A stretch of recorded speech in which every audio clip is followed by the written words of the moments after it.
Dryden, expecting a high shot, went right down in between his legs. 10-18, Karlamov getting his second goal for the Soviet. The puck is in the Canadian zone.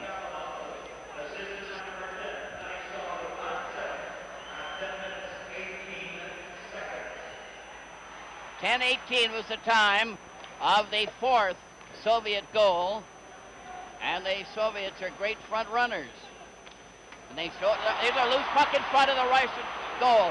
Bergman finally took a shot, but the Canadian team, where they took advantage in the early part of the game, are unable to do so now. A quick break now for Mikhailov, coming down with Petrov, centered in front. Bergman failed to clear, it's right in front of the net. And that was a close call, with Blinov being there and planting on it. Canadian team come to center ice. Couldn't get any farther. Mikhailov cleared it back into the Soviet zone. Esposito centered out in front. And Mahavlich nearly tipped one in past Tretьяка. It was close. Blinov comes racing down. There's a shot on Dryden as Petrov.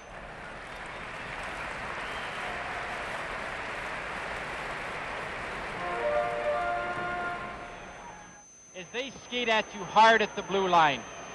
Team Canada is coming to the blue line. Esposito, Mahavlich, they're all waiting for the play on the blue line. The Soviets are skating down hard at the defenseman. They're pushing Team Canada's defense back into their end, and it's leaving a great area in the top of the slot, the top of the circles, and the Soviets are taking advantage of this.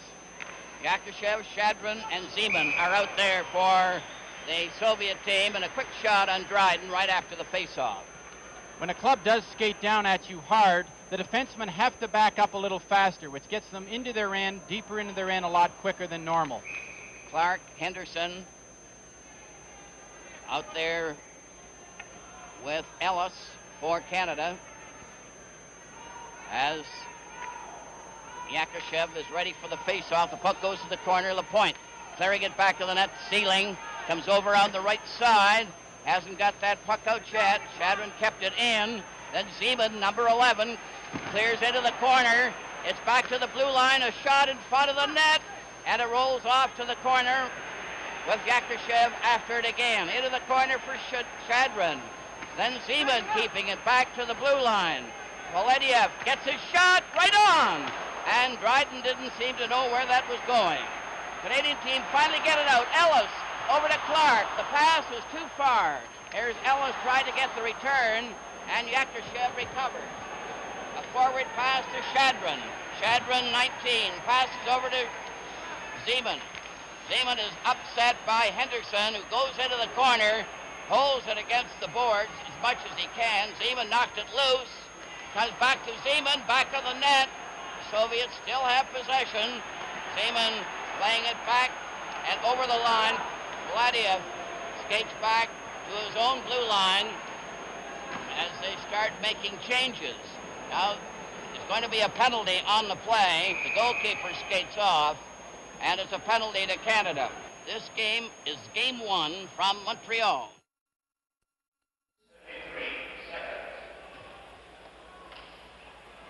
There's a look at Guy Lapointe. From the face-off, Canada get the draw, only to shoot it wide of the net. And the Canadian team are a man short.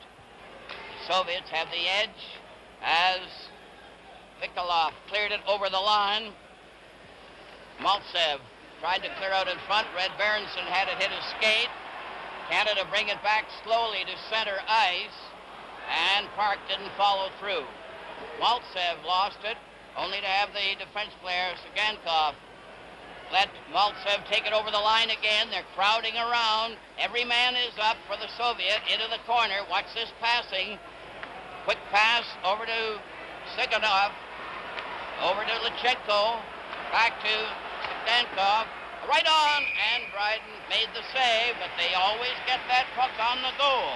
Foster, that was a perfect example of the setup that the Russians used on their power play. At one time, they had 3 men stationed across the blue line. Now, Zagankov, who is a defenseman, will then walk right into the slot here, and that's where normally a Phil Esposito or one of the top goal scorers in the NHL will be standing. But in this case, it's a defenseman. So they go out there as a unit of 5. They're interchangeable people, and they will go into any position they have to where the opportunity creates itself. Berenson and Maltsev faced off. The Soviets got the draw only momentarily, and it's lobbed down the ice.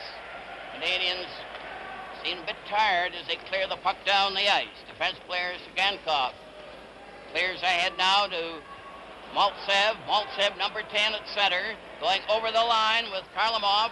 He fanned on his shot. Sealing couldn't clear the puck. It goes back to the net. Comes back to Lechenko. Lechenko, number 3, giving a chance for Vikolov. Vikolov shoots, and that was wide in the corner of the net. Maltsev in the corner, and they're still playing tic-tac-toe with that puck, and it's finally shot down the ice by Peter Mahovlich with Sugankov clearing a forward pass to Lechenko. Ahead now to Blinov. Blinov going in, number 9. Lost the puck. Mahovlich shooting it, but not out. Here's a chance. A shot by Petrov was blocked on that play. Another pass by Gusev goes wide. Mahovlich starting back, going in the clear, going down to the shot, and he hit the side of the net. It was on the outside, and that's where the fog seems to be starting around that Soviet goal. Down the far wing for Blinov, cutting in on the defense. Here's a shot, a weak one, off Sealing's ankle. Goes back to the goal. Maury ahead to the point to center ice. Stopped at the Soviet line. Another quick break by Mikhailov. Mikhailov is knocked down on the play. A shot goes wide, and they're certainly drilling them. Gusev stands there, number 2, gets a shot away. It bounced off Park. Here's another chance. Petrov passed in front instead of shooting. Mahovlich took his man out. It's cornered in the corner. Lapointe takes his pass. Cleared it over the blue line to Park. Going down with Esposito on his right. Esposito cutting it on goal. Tretyak stopped it, and Park just missed on the rebound. The Soviet upset. Yakushev gets away at center ice after upsetting the Canadian player. Yakushev overskated the puck. It's still in there, intercepted by Kornoye, and Petrov of the Soviet was stopped too. Now Bergman at center to Esposito, to Henderson, as the Canadian team are changing on the go. Soviet leading 4-2. 3:32 left in the second period, and the Soviets have had a good edge in this second period. They've given a great example of team play. A loose puck in front of that net. They're always threatening. Shadron had his chance. Number 19. Cleared pass over in that far wing. Good chance out for Ori down the wing, and he ran into the official and was checked by the referee. Return pass to center ice. Shadron gets it across to Yakushev. Yakushev checked by the Ranger player Hadfield, and it goes right back into the Soviet zone, brought out again by Polatiev. A quick move by Shadron, a quick shot was right on there, and Dryden had to be very good. Now Hadfield breaks out, going down with Rattel, going into the corner. He's watched by Polatiev. They jam in there. Shadron was there too. With the score, the Soviets 4 and Canada 2. This is game 1 from Montreal.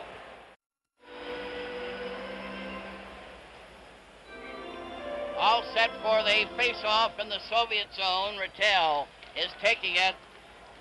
Shadron got the draw, cleared a forward pass. Varlamov coming in very fast. His pass was knocked down. Gilbert recovering after Bergman made the stop. But they're certainly skating, these Soviets. A rolling pass and a quick pass now to Maltsev. Maltsev back at center ice with Vikolov. Vikolov takes the pass. Karlamov was trailing there, but the puck didn't reach him. Rattel for Canada is turned around by Karlamov. They mix it up a bit. Puck is still loose. Bergman coming out for Canada. Over to Gilbert. Back to Bergman. Across the line. Sugankov stopped him.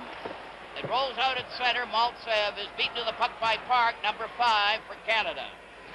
Puck rolls to Bergman again. Bergman knocked it off the boards to Peter Mahovlich. Here's a shot. And Tretjak covering that angle perfectly on every shot. Just there's no room anywhere. Karlamov gets the puck back to Ragulin for the Soviets, to Maltsev, number 10. Maltsev up over the line, a long shot. Dryden stopped it. Cleared to the side to Peter Mahovlich with Red Berenson at center. Mickey Redmond on the right side, offside. And it's called back to the Soviet blue line with 1 minute and 15 seconds remaining. Soviets 4, Canada 2. There's a look at Alexander Ragulin, 220 pounds, 6 feet. He's been in international hockey since 1963. Well, he's been rejuvenated, Brian. I think he's certainly moving fairly fast tonight. Blinov goes over the line. Here's a close in. Mihailov goes right in on goal.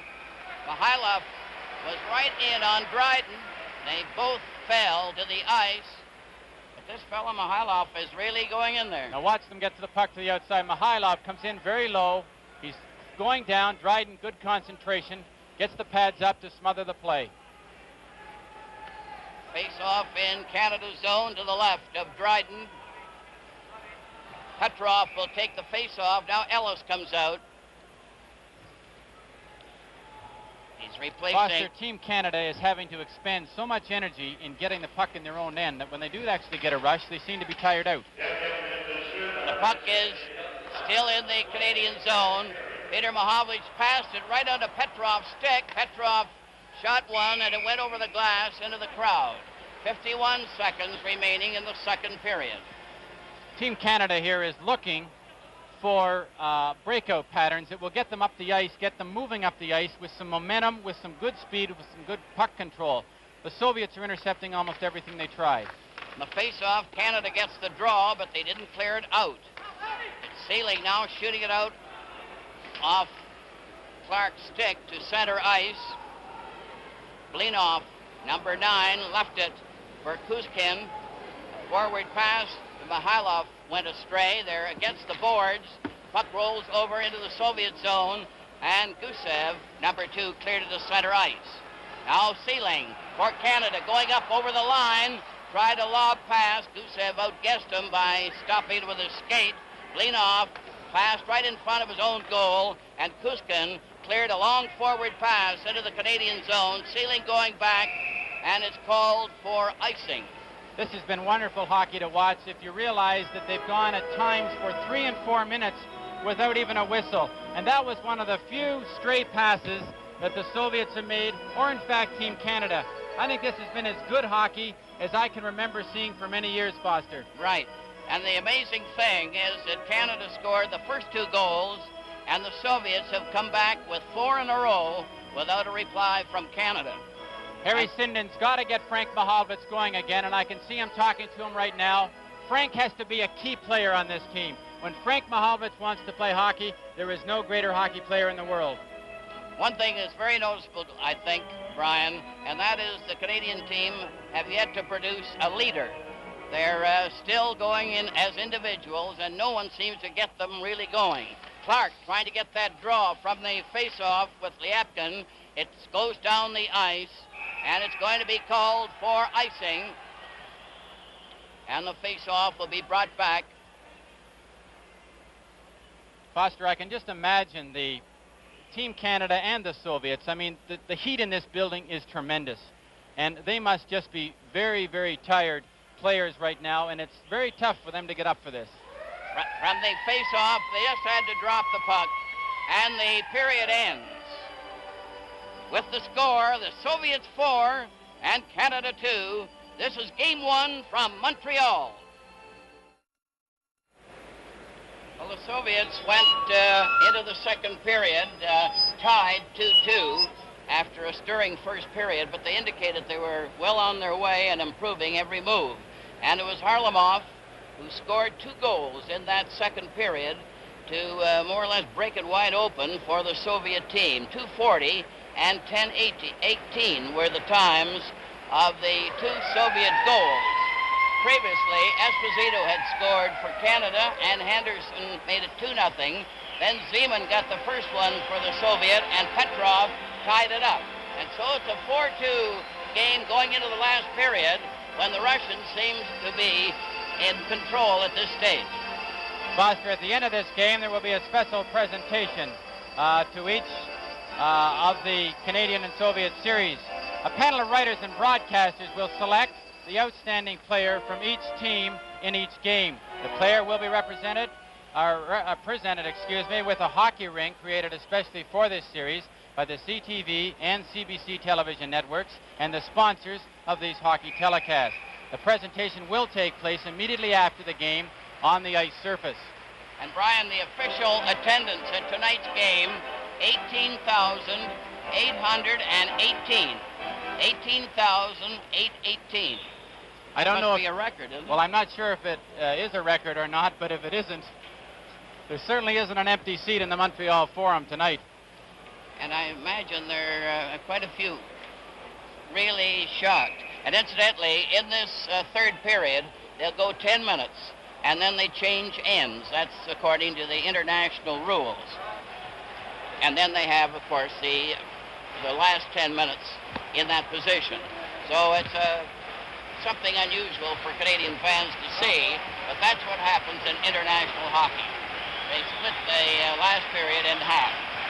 And now we're lining up for the last desperate drive in the last period, and the Canadian team will have to improve to get back into contention. Petrov is out there with Mikhailov and Blinov for the Soviet. Kuskin rushes in on the clearing pass, and Blinov comes right back, number 9 at center for the Soviet. In on the defense, he's turned around by Bergman with Esposito clearing ahead on the left side to Cournoyer with Gusev going back to that. A loose spot, Canada recovery. Here's Esposito had him. He gets shot in front of the net. Another lob went wide, and Esposito had a great chance there. Back come the Soviet team down the right side from Mikhailov, and he shot wide. It goes over to Petrov, who knocked it into the corner. Park playing it around back of the net with Mahovlich clearing on the right wing too far. Petrov broke it up. Blinov tried to go in on that side, stopped by Park. Park holds it momentarily long enough for a face-off with Petrov standing by. Once again, a good example of the tremendous strength the Soviets have along the boards. Brad Park made a good move to try and get away from him.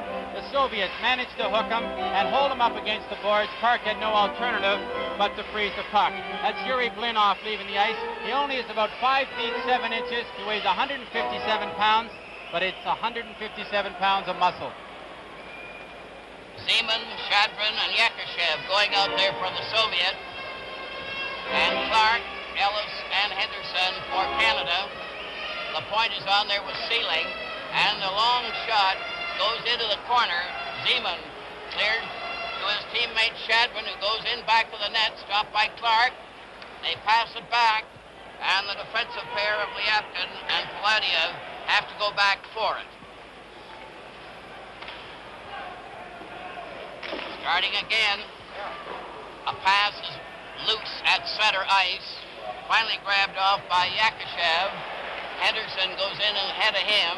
Paul Henderson couldn't get loose, but Clark does down the left side at center. And the puck goes into the corner. Ellis shunted his man out of position and then was knocked over. Puck goes to one side, cleared over onto the far wing. Lyapkin up to center ice. 25, shoots it around back of the net. Dryden let it go to one side. Henderson lost it, but it's cleared by LaPointe, but not out. On in and back of the net. Zeman is going into the corner. Number 11 jammed there, held against the boards. The puck is loose, though. LaPointe plays it ahead to Henderson, up on the wing, and Redmond, now on the right side, had to stop. Now Redmond getting a chance, 24. The drive was right on there, and Tretьяк came up with a big one. Up to center ice for Shadrin. Over the line, stopped at the defense, and it's lobbed out to center ice. Yakushev playing it back to Sigankov as they change on the go, both teams. Harlamov, the star of the game so far, going down that left side, was stopped by Park. And Red Berenson cleared, but not out. Here's another chance, but Harlamov was stopped. A return rush by Canada. Redmond going in, pass to an open wing, and there's the team play that doesn't exist at times. Harlamov going down that left wing for the Soviet. Dropped a pass over to Vikolov. To one side for Maltsev. He shoots it over onto the far wing. Soviet keep it in there. Quick pass is knocked down. They get it again. Harlamov coming right in front of the goal. Takes a shot, and Dryden grabbed it, and there's just no stopping this Harlamov, who seems to be here, there, and everywhere. You're looking at Harlamov. Has to be their top player. Now, he's a complete hockey player. Look at the footwork here. He loses it, kicks it up, gets it back into a place to shoot. The second it's on his stick, it's gone. Dryden was called upon to make a big save. You notice how Bergman is backing right in on his defense, or on his goaltender, and this is causing Dryden a lot of trouble getting a good clear chance to see the puck. All set for the face-off with Petrov knocking it wide. Bergman going in back of the net.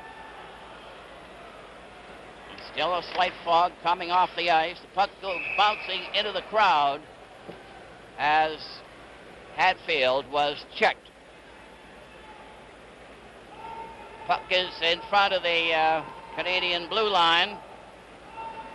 You can see that fog coming up off the ice there. Must be disturbing to the players. Hadfield now starts down the left side, and it's shot right back to center ice where Park plays it across to Bergman. Bergman for Canada drove one into the Russian bench, and the Soviets really ducked on that one. Face-off is going to be just to one side of the regular spot. Rattel now going to center with Hadfield and Gilbert on the wings. Mihailov, Petrov, and Blinov are out there for the Soviet. Kuzkin on the defense backing up at center ice, tapped that puck into the crowd, number 4. Soviets here are getting a little more confidence now. You can see on that last shift, Karlamov came out there. He did some of his fancy stick work. There's a look at Brad Park leaving the ice. Good solid shift by Brad Park. Vic Hadfield, number 18, Jean Rattel. But that New York unit has not yet been able to combine as the unit they must. The crowd's trying to pick them up here. Esposito is now at center ice. Bernoulli is over on that right wing. Mahovlich, Frank Mahovlich on the left. Shadron is at center ice for the Soviet with Yakushev and Zeman on the wings. Zeman 11. Puck is over on that far side. Lyapkin and Polodev are on the defense for the Soviet. Down the right wing for Zeman. Gets a shot away, and it was a rising drive that was about a foot off the target, went into the crowd. You can see the fog coming off the ice there now. Seems to be getting worse all the time. It's interesting when you see the Soviets slap the puck like that. That's a habit that I think they picked up from the North American hockey. All set, the puck is dropped. Canada recovers. Lapointe on the defense with Sealing, goes in back of the net. Lapointe getting lots of extra work after the first period. Now Lapointe coming up over the line to center ice. Cleared it on into the corner. Lyapkin recovered momentarily. Paladiev took a jolt. The puck rolls around Esposito, who's had some great chances. Nearly had one there. And the puck is shot down the ice into the Canadian zone, and the Soviets will be called back. With the score, the Soviets 4 and Canada 2. This is game 1 from Montreal. The face-off will be in the Soviet zone. Maltsev is ready for the face-off, but Clark moves away. Phil Esposito must feel a little bit like he's in that series against Montreal a few years ago. Just can't click around that net tonight. Now a quick pass on the right side. Vikolov took a long shot, another hot one too. Harlamov took another whack, then he bumps in to Sealing, gave him a jolt, recovered that puck. Sigankov was right on, another shot, right back there by Maltsev, and it was off the target, and that fog is getting quite bad in the Canadian zone. Soviets still keep it in there. Harlamov just keeping a string on that puck. Finally, it's cleared out by Lapointe. Ellis tried to go down the right side, then Clark followed him, passed to Henderson, who knocked it to the corner. Raglan was there to stop it, and they lob it out. Maltsev was able to drive it to center. It's right back in again. Raglan getting it across to Sigankov. Sigankov passes on the right wing. Harlamov going back from center ice, back into his own zone, being watched by Peter Mahovlich, and Raglan played it over on the far side to Vikolov, number 18. Now Canada starts to move. Redmond failed to get across. Carried back by Blinov. Blinov going down that left wing, a hard shot, but off the target. From the side, a rolling pass. Blinov gets a whack at it. Bergman stopped him, and you could hardly see him in the fog as he fell. A quick pass goes to the side. They're right in front of the net. A shot. Dryden stopped that one, and it goes back to the goal. A very close call. Blinov was right in on that play. Now Canada with Red Berenson up to center. He couldn't get by Petrov. Peter Mahovlich is forced back by Petrov. He goes in front of his own net, cutting over on the right wing, a forward at center to Redmond, who lobbed it right on to Gusev's stick. A roller was intercepted by Red Berenson, but to no avail. Hart, number 5 for Canada, is watched, but Mihailov and Bergman played it out to center ice to Esposito, who's out now at center with Mahovlich on one wing, and Cournoyer is out on the right wing for Canada. Quick pass to Petrov. He shoots it down the ice. Yakushev was coming on at the time. Foster, what Team Canada hasn't been able to do in this game so far is slow down the play. The tempo has been too fast. Mr. Pearson is coming into view there, and the Prime Minister. The face-off is going to be brought up into the Soviet zone. Esposito is pointing to indicate where the players should stand. Mahovlich couldn't control the puck. Shadron getting it over to Yakushev. Yakushev leaves it back at his defense. A forward to Shadron. Stopped, but offside as Esposito couldn't get out in time as Cournoyer was trying to move in. Foster, as I was saying earlier there, one of the things that Team Canada hasn't been able to do, and they must get Bobby Orr into this series because they need a player who can control the tempo. If they have to play it at this fast pace, they will not be able to beat the Soviets. From the face-off, the puck goes into the corner. They're jamming there.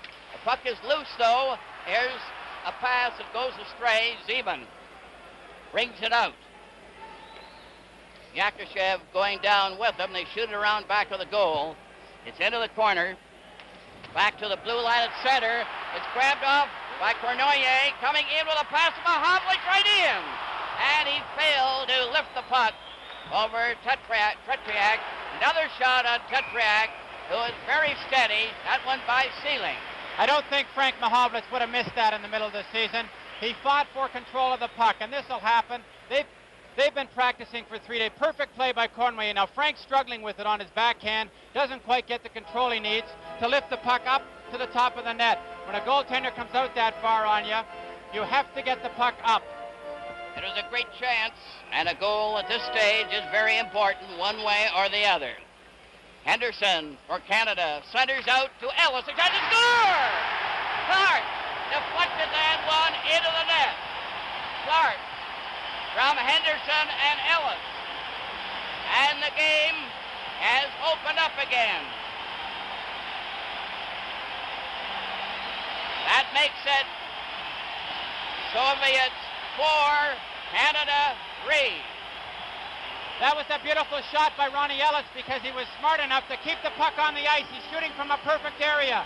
Bobby Clark parked right on the goal step, and he just tips it in, and is he happy? A big goal for Canada because they now have 11 and a half minutes left, and it's now anybody's hockey game. This will really stir them up. This is what was needed for Canada. Now then, Canada on the move. A shot right on Tretьяк. The crowd are going wild. Park going from the corner. Tried to center out to Clark, who gets it back in the corner. And Maltsev is stopped with a Henderson getting the pass. Clark deflected that one into the net to put Canada back in the game. 4-3 for the Soviets. It's Sugankov clearing down the right side, closing right in front of the net. And the puck is batted down to the Soviet blue line, and the players change as they go along. Raglan clearing ahead to Harlamov. Henderson and Ellis got assists on Clark's goal to make it 4-3 for the Soviets and put Canada back in the game. Here they come again. Canada moving up over the line. Redmond takes a pass to Mahavlich, who missed it. Sealing takes a shot. Red Berenson recovers. Centers out off to the side. It goes into the corner. Lapointe fights for that puck, shooting it back to the net. Redmond cleared it back into the corner to him. Bekolov plays it out now, and the Soviets come back with Maltsev alone, and they're a little shaky at the moment under Canadian pressure. Lapointe starting a rush. Fed it up to center ice, and here's the halfway mark in the period. This is game one from Montreal. 10 minutes to go, and the fans are going wild all over the country, and right here. They're just standing up and cheering, "Go, Canada, go." Canada needs one more goal to tie it up. The puck goes to Bergman to center ice to Esposito, who is checked quickly by Petrov. Over to Blinov, into the corner. Park squeezed him out. It goes back to the goal, and what a torrid contest this is. Bernoyer playing it over too far from Mahavlich. Grabbed off by Kuskin, fed to Mihailov, and he's checked. Now Esposito going down with Bergman. He just failed to get the pass. Bergman and Kuskin going back of the net, and the Soviets shoot it down the ice. Park is going back for it. It's sliding slowly over the line, and that ice is very sticky. Foster, I don't think there's any hockey game in history that has had more people watching it. There are people all over the world seeing this game on television in the Soviet Union, all over Europe, Canada, the United States. And it's a tremendous hockey game too, Brian. It has everything. I think that goal by Bobby Clark has shaken the Soviets' confidence a little bit here. They seem to go back in a bit of a shell, and they're now not so confident with only a one-goal lead, and this is what Team Canada needs. That will slow the tempo down. Team Canada is now starting to get the edge, and they're pulling it away from the Soviets again. Clark is at center with Henderson and Ellis. The puck goes to the corner. Poladiev failed to clear it out. Another try by the same player, 26, lost it. Canada coming right on goal! Oh, that was close, as Henderson had a drive from close in. Again, Lyapkin cleared it over on the far wing. A race for the puck. Shadron is skated off. The Soviet recover again outside the Canadian line. Shoot it in. Zeman took a good bump from Ellis. Henderson tried to get a pass. It rolls out at center ice. And the puck goes high into the crowd when Lapointe was checked on that far side by the Canadian bench. Harry Sinden has good reason to be happy with this Clark, Ellis, and Henderson line, because there's no question that they are playing the best as a unit, and it shows every time they're out on the ice. Bobby Clark, I personally believe, is probably the best forechecker in the National Hockey League today.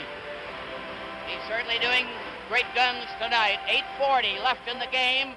4-3 for the Soviet, and Canada fighting hard to get back into a tie at least. Park goes back on a clearing shot behind his own goal. Rattel is out on the forward line with Gilbert and Hadfield. Rattel, 18, played it over on the far side to Hadfield. He drives it into the corner. A race for the puck. Lechenko was stopped. Rattel centered it. Tretьяка stopped it. Lechenko stopped by Hadfield. Hadfield trying to dig it out from back of the net, and the play is stopped with Tsygankov and Lechenko covering him. And that fog persists. The fog does persist. It has to be a bit of a distraction because they play the puck in their feet so often, Foster, when there's fog like that. It just is a bit of a distraction, and when you have your head down, you don't want to get corked. From the face-off, Canada gets the puck again. Rattel centered out in front to Gilbert. Gilbert centered it, and Hadfield failed to get the pass. Tsygankov cleared out as Maltsev comes up at center ice. Maltsev, number 10, keeps on going past Park into the corner. Stopped by Gilbert and given a jolt against the boards by Hadfield. Lechenko couldn't cover his man. It's brought to center by Rattel. Gilbert races after it. Gets it back of the net. Centers it. And Mahavlich let a high one go. Soviet stopped. Lechenko. Maltsev stopped. And Peter Mahavlich going in with Redmond. A drive is wide. And the Canadian team are fighting with everything. The puck slides out to center ice. Lapointe played it over to the open wing. Lapointe goes after it. Drives it on into the corner for Canada. In back of the net. And Lechenko clears the forward pass to Mihailov. Lechenko stopped. Oh, Mahavlich had a royal chance there. Redmond bumps around with Tsygankov. Tsygankov is shoved around by Redmond, and that nearly started something, but Peter Mahavlich had a great chance there from about 20 feet out. It's inevitable that the pressure's going to build up, and Guy Lapointe is a very highly strung. Now look at, here's a great shot by Mahavlich. Now Tretьяка comes out, cuts the angle down. What's he have to shoot at? Nothing but Tretьяка. He picks it out of the air. Redmond comes steaming into the goal crease, and of course the Soviet teammates come to defend their goaltender. But Foster, I have to be totally impressed by Team Canada. They are putting out a tremendous effort here, and it's... Pernoyer had a quick shot from the face-off there and just missed by 2 inches. Pernoyer gets it back to Mahavlich. They're really battling. A pass goes astray. Blinov comes right back for the Soviet. Passes to Mihailov, coming in on goal. Oh, he scores! Mihailov went right in to score and give the Soviet a 5-3 lead. This goal's an example of not having coordinated team play. No one was sure who to take Mihailov. So what's he do? He keeps the puck. He walks right into the slot. Now they back away from him. He goes into the middle. He's all alone now. He's walking into the prime scoring area. What's he do? He puts a good backhand in the far corner. Dryden didn't have much of a chance on that goal. There's one thing about the Soviets. They really can put that puck into the net when they get a chance. Mihailov was the one who did the trick. And now it's 5-3 for the Soviets. Here's another in front of the net as Yakushev stole the puck but missed the net. Puck is at center ice. It's cleared over the line to Zeman, and Canada recovers. Zeman goes right after it, centers it out. Shadron had a drive that was wide. Soviet keep it in. Lyapkin had a shot. Mahavlich tried to get it clear, drives it to the corner.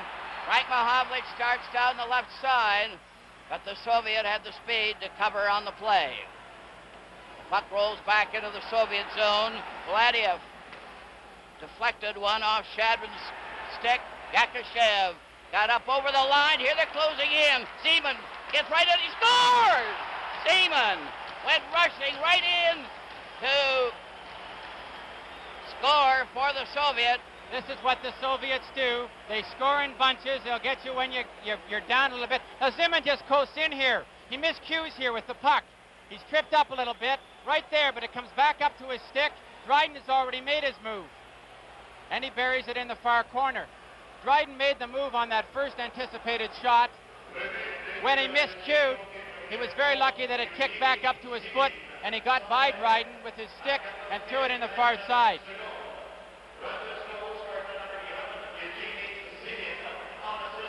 unassisted for Zeman, 14-29, and it makes it 6-3 for the Soviet. A mix-up with Ellis in the corner there. They just rolled around a bit. Foster, the tolerance level of a Soviet hockey player has to be higher than anybody. With the score, the Soviets 6 and Canada 3. This is game 1 from Montreal. 5:15 remaining in the game. The Soviets have burst into a big lead again, 6-3. And the Soviet get a penalty. High sticking is the call for that last play. Team Canada has to take advantage of this penalty now. They've got to get good control, and they have to get the shots at Tretyak. I think Tretyak so far has probably been the biggest surprise in this game. I don't think anybody expected him to become the goaltender he has in this game. He's been cool on Phil Esposito. He's skated right out and stopped Frank Mahovlich. He's playing the slap shot better than I ever thought I'd see him do it. He's very sharp. Rattel is out there at center, got the draw, centered in front of the net, a shot. Mahovlich thought it was in the net, but Tretyak kept it out, and it's Phil Esposito going back to get it. Canada putting on another drive after the Soviet came rushing back with a couple of fast goals. The Soviet break it up at center ice. It was Vikolov that did it, then Sealing falls back of his own net, tipped it to Esposito back of the goal. Esposito playing it over on the right side, and that splurge by the Soviets has more or less taken some of the steam out of the Canada attack. Foster, a power play attack has to come up the ice with momentum. Team Canada does not have the momentum. Because there isn't this great coordination between your defensive pair and your forward line, they are coming up, the defensemen are carrying the puck up. The forward line isn't absolutely sure whether they should be breaking or waiting. Petrov is going to center ice, and Mishakov is getting a turn. He hasn't been out there very often. So they're throwing in some of the reserves for the Soviets. But Petrov is still at center ice, but this is all part of the penalty killing. That's why Mishakov is in there likely. Puck is back of the goal. Park gets that puck for Canada. Soviets are still a man short, up to center ice. Rattel couldn't get anywhere. Park recovers, goes over the line. Park fakes a shot, goes into the corner, shoots, and it's deflected high into the crowd. But the Soviet team just seemed to have a player on the attacker every time. They don't give you many chances, but again we saw an example. Brad Park making a good individual effort, but there is no teamwork. He didn't quite know who to pass it to, so he played it himself. The Soviet player takes him into the corner, puts the stick on the ice, deflects it off into the crowd. There's Karmelov, who I have to feel is probably one of the top Soviet players. From the face-off, Bergman couldn't keep the puck in and has to go back to get it at center ice. Park takes the pass, then back to Bergman at the blue line. Petrov watching him. They shoot it over the line into the corner for Sagankov. They jam into the corner. The Soviets recover. The quick move with Mishakov coming up with Petrov, who fired the shot high, hit the glass. Dryden played it over into the corner, and Canada come again on a four-man drive. Esposito at center is crowded a bit on the play. Mishakov covered. Then Gilbert tries to help out, going into the corner, covered by Sagankov, and they hold it there for a face-off. The Soviets have taken over control again. For about 3 or 4 minutes, Team Canada really picked it up. When they got that goal by Bobby Clark, it looked like they had the momentum to maybe get the goal to tie it up. The Soviets were running around a little bit. They had lost their confidence. They went back in the shell, but they picked up a couple of goals. They now know that they've got the game in good control, so they're not going to take any chances. I have to say, Foster, I am really impressed with the gutsy effort that Team Canada came up with there, because these men out there, they have to be tired. They're not in the top physical condition yet. We know that, and they'll play better hockey as this series progresses. Berenson got the draw. Here's a shot right on. Tretyak made the save again on Peter Mahovlich. Soviets shoot it down the ice. Mishakov let it go. And now the Soviet team are at full strength again. The big thing that Harry Sinden now has to be asking himself, because I'm sure everybody else in the world will be, did he pick the right 19 players? I can only say I believe he did pick the right 19 players for one reason. They showed the best in training camp. You have to go with them. Lutchenko and Kuskin are now on the Soviet defense. Maltsev is going to center ice. Harlamov and Vikolov are the forwards as the puck is cleared out to center ice. Berenson for Canada with Redmond and Peter Mahovlich. They just drive it back into the Soviet zone. 2:59 left in the game, and the Soviets have a commanding lead, leading 6-3. Now Peter Mahovlich from the side, center back to Redmond. He went off his stick. He drives it away wide. It goes to the corner. Vikolov let Peter Mahovlich get it back to Bergman. A shot is wide. Redmond fired it right back, missed. Bergman having a try, shoots it into the corner. Kuskin shoots it back of the net. Redmond tried to center it out, hit Lutchenko's skate, and the Soviet come right back with Harlamov coming up over the Canadian line. Still has it. Finally lost it when Redmond came racing out and then was knocked over. Soviet coming up with 2:12 left in the game. Harlamov was stopped by Redmond, going down with Bergman on the right side. He played it off the boards to Redmond. He fired it in front, and the puck is shot down the ice. 1:56 left in the game. Soviets leading 6-3 in a tremendous hockey game here, the first of a series that promises to be sensational. Now Lapointe goes up, getting in close, right in. And again, that Tretьяка was steady and covered the angle. Down the left side for Zeman. Zeman, number 11, gets it back to Yakushev, who's knocked down. The puck is on the boards with Henderson losing it to Shadron. A roller right in front. They score! Yakushev cutting right in front to make it 7-3. Yakushev. This is absolutely a beautiful goal, because is there ever a lot of beautiful work along the boards? Look at the stick work here. He makes two beautiful moves. Yakushev holds him on the post, goes with a big backhand. Yakushev is 6'1", and looks like Frank Mahovlich scoring that goal. But what he tried to do, which he did so beautifully, is hold Dryden on the post with your forehand. Then he brings the big sweep. He moves the puck about 12 feet and throws it in the far side, and the goalie doesn't have a chance. Well, the Soviets are certainly making a runaway of it now after Canada had really threatened in the earlier part of the period. Now another return rush by Shadron. A long shot. And Dryden stopped that and played it to one side of the net. 7-3 for the Soviet. Here they're coming in again. Another shot. And they're really flying high. Mikhailov had the try that time. Number 13. So he's not superstitious. Polediev rolled the puck into the Canadian zone. Lapointe lost it. Yakushev gets another try, and Dryden to stop the first. It's still there. Finally, they shoot it to the wing as the Soviets pour it on. Here again, Mikhailov getting it back to Polodov.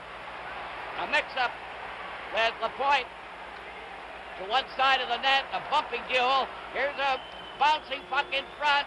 It's knocked off to the corner. There's going to be a penalty. Lapointe mixing it up with Lutchenko and Mikhailov. There's an example there of total frustration by Team Canada.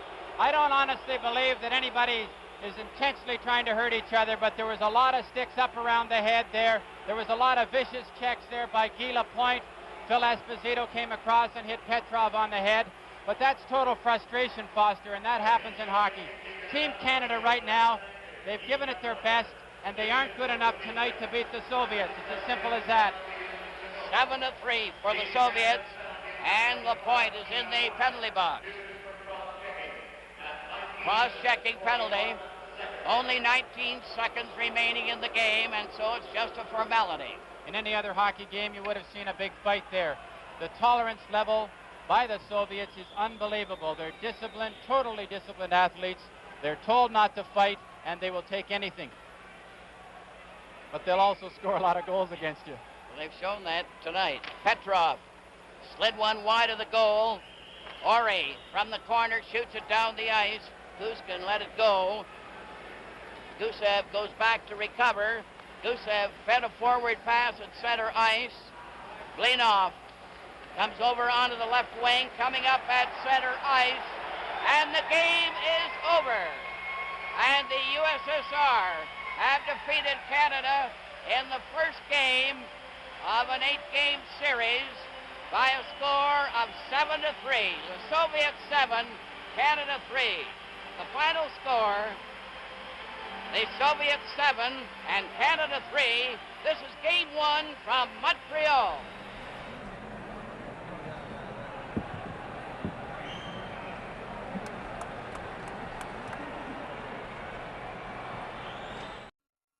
What I remember really about the forum was just that sense of sheer electricity and of this atmosphere that was just, it was the inside of a balloon, and the feeling was just pushing against the insides, stretching it, sort of tighter and tighter and tighter and tighter and tighter, just ready to explode. And I mean, I had been in the forum many times, and where you could feel the building and feel everything inside that building, and I don't remember it feeling quite the way it did. And so no matter what the other anticipation had been in the previous month of how this was going to be easy and a lark and all the rest of it, once game time started to approach, the sense of enormity, the sense of importance, the sense of excitement just started to go, and I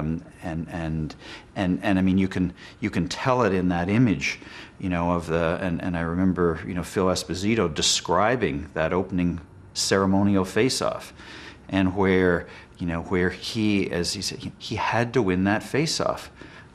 Ceremonial face-offs are not face-offs to be won. I mean, the dignitary drops the puck pretty much sits there, one of the captains picks it up, hands it to the dignitary, they shake hands, and that's the end of it. Well, Phil Esposito is there in that face-off circle as if there's 5 seconds to go, protecting a 1-goal lead, and it's in the circle nearest his net. I mean, it's a face-off he has to win. Now, that's not Phil unless the moment, generates that kind of Phil. And so no matter what Phil was feeling in the month before, that's what he was feeling, and that's what the rest of us were feeling at that moment. Now there was a nervous time. There was a nervous time, I'll tell you. During the national anthem, I leaned over to Brad and I said, "Brad, I think I just wet my pants." I mean, it was awesome. All of a sudden you stood there and I was talking to myself and I said, what is a kid from the Thistle Rink in Kenora, Ontario doing here? I mean, I was in awe, when you realized that the whole world was watching you. It was a pretty awesome thing. I think people, today it's easy to forget that back in 1972 we still had a Cold War going on, and a lot of people, certainly I'm one of them, this was a battle between our way of life and their way of life, and we know, having been in international hockey before, knew how they portrayed it, and every time they won it was a victory for their system over our system. And so we would get into that game, and that first period things started off going very well, and we're hitting, and I'm included, everything that is red that moves, we hit. The problem is we weren't in game shape. We were a long ways from game shape, I suppose, what they were. And by the second period, when we can hardly move, and I still can see Harmeloff coming by and just flying by, and it's like waving the flag, saying, "Honk honk!" You went through a red light. But they had that game conditioning, we didn't, and until we got that, it was difficult. And by then we knew it, that we weren't in the condition we needed to be to play a quality team. Is there a winner or a loser in that series? The winner is society. Our society against theirs. That's what I believe. And that's what drove me. Not country, not hockey. Because those guys were as professional as we were. I don't give a damn what they say. They were more professional than we were. Their whole life was that, even though they were in the Army. Frustration was coming out, and there's no doubt about it that we realized that the Russians were a good team. They played together for many years. They were young. I was 32. I think the average age of the Russians might have been 24 or 25. I'm not quite sure, but some of their top players were only 21 years old, 22. And like Karlamov, 24 maybe. He's been in Olympic competition, played against some NHL hockey players, feels he's good as anybody. And it showed. They came and made a very good impression. We start the game, boom, we get a goal. Within 2.5 minutes, we're up 2-0. Oh man, this is a cakewalk. Gary Bergman, my defense partner, we finished out the first period. It's 2-2. So we come off the ice and we're sitting there, and he turns to me and he says, "What do you think?" I says, "We're in trouble." He says, "Yeah, they're coming at us in waves." I said, "Are they ever? These guys are in shape. They are coming at us. We're in trouble." It was complete shock to everyone across Canada. I'm sure the fans were shocked. We were completely shocked as players. We were caught off guard. It was not a good night. I don't think many of us slept very well. We all of a sudden had a reality check. Game one is over. We got blown out. What do we do from here? And I even remember Wayne Cashman walked into the room when that game was over. He wasn't playing that night. He walked into the room, and I think Phil was fairly close to me, and he walked in, and Phil's eyes met his, and I remember Phil saying, "We got problems. We got troubles." Like, we knew now what was ahead of us. We knew we got ourselves into something here that could turn out to be not the way we envisioned it. And I think it all started to set in, and as the night went on and the next day, we all realized that already we're behind the 8 ball and we got a long way to go. And we also realized how important Game 2 was. Game 2 became critical.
long did it take?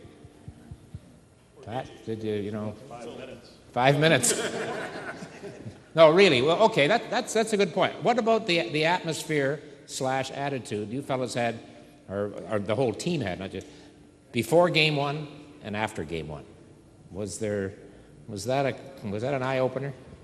I think that the hockey sticks that they used had Montreal surprise written on it. So they must, I don't know what they knew that we didn't know, but apparently they knew something. So I would think after the first game we had to stop and think about where we went wrong and were we as good as what we were told we were. And we were told we were pretty good, and they weren't very good, but we found out differently. I think they were convinced that they were coming to beat us.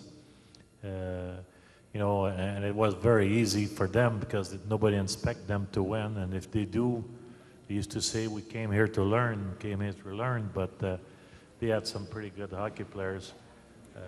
Some of them one of the best in the world, and playing on the big surface. And personally, I really enjoy playing on the big surface, and I think our rink, especially in those years, playing in Boston and Chicago, was so small.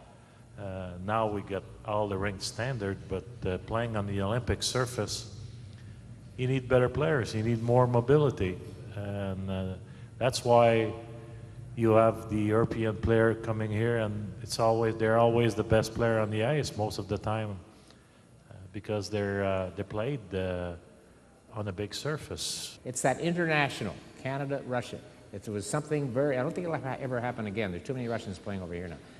We'll never get over, that was something very, very special. I've been quite a few cups as a player, and I've been on two cups as a general manager in Montreal, and I don't think you can elevate yourself emotionally as high as this series. To me, it's the greatest event in my career. It's the 72 series. You had a question right here, sir, yes. Yeah, I think the people in Canada, as they found out later, pretty surprised with the antics that the Soviets pulled with Esposito, like pulling his room at 3 in the morning. Did they specifically pick on him, or did it happen to everybody in all the rooms, and what other antics did they... Yeah, I had calls during the middle of the night. They believe they stole our steaks, stole our milk. I had called in New York too. Stole our beer. Yeah. They were masters of delay. You know, you arrive at the airport there, and they come on the plane and see what valuables you have to list everything you've got. So you got to wait there. Then you got to go wait for your luggage. They were masters of making you wait, passports, yeah, the whole thing. Yeah. Yes. We always seem to display a little more adrenaline and intensity, and I think that kind of lifts our game up a little higher than I see theirs. Do you kind of think that helps? Like, I don't really see that in the Russians, right? And a lot of Europeans. They just don't seem to have the same level of adrenaline or intensity when it comes to a crucial situation. I don't know what you guys thought. The good old Canadian enthusiasm compared to you know. Could you sense it, Bill? Could you sense that on the ice? I found the Russians playing against us very monotone. You know, there was certain things happened on the ice. You know, if you did that to a Canadian player, wow, you'd have an elbow in your face in a minute. But I've heard that they used to practice those type of things. Tarasov, who was an originator of their game, used to have face-offs, and he'd drop a puck and then elbow them in the face and learn to control themselves. So I don't know how true that is, but I found them very unemotional. They're just very bland faces a lot of time. But I would think that would take away from your game. I would think the way we play... Take away from our game, sure. Because we get really into it. Yeah. I thought it was about game 6 or 7 before we actually saw their face. We were always looking at their back.